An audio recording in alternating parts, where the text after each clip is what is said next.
hanggang Sabado, puro na lang trabaho at pagsapit ng linggo. Kailangan may negosyo, magandang nakamit.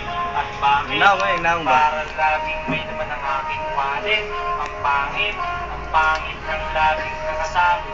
Din sa amin, ang bukas pag walang makain. Huwag na akong tanungin kung may bigas pang isasain. Sakit na isipin, taas na ng bilihin. Sinipin mong abutin, kita mo, makakaraos din. Oh yeah, oh yeah. Una, inyo pa kaya naaalala? Sa hahe o meron akong ibinibenta. Special lover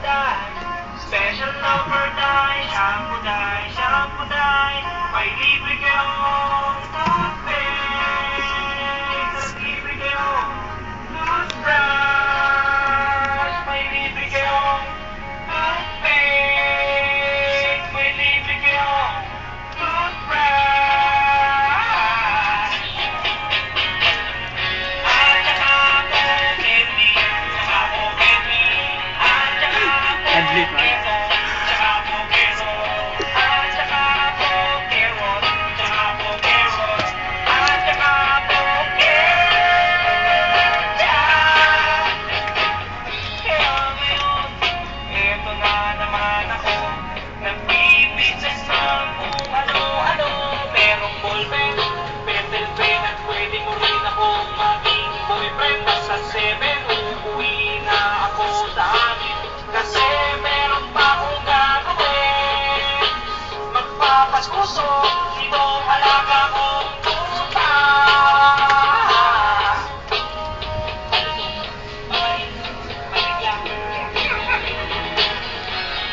Merong chick, gusto daw akong amin. Order siya sa akin at bibili ng meal.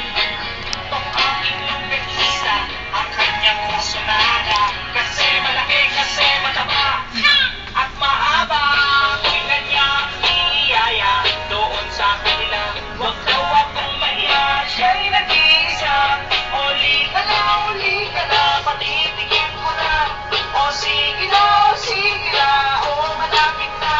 O eto na, ilalabas ko na. O eto na, nako, o tinda kong longganisa. O tinda ko, o tinda kong longganisa. O tinda ko.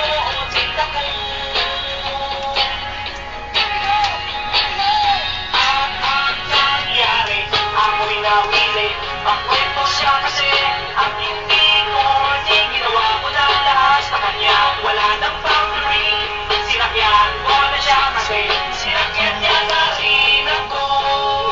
Nang bilangin ko, kung inabot niya sa balat ko, kung inabot niya, kulang pa, ang sabi ko, kulang pa.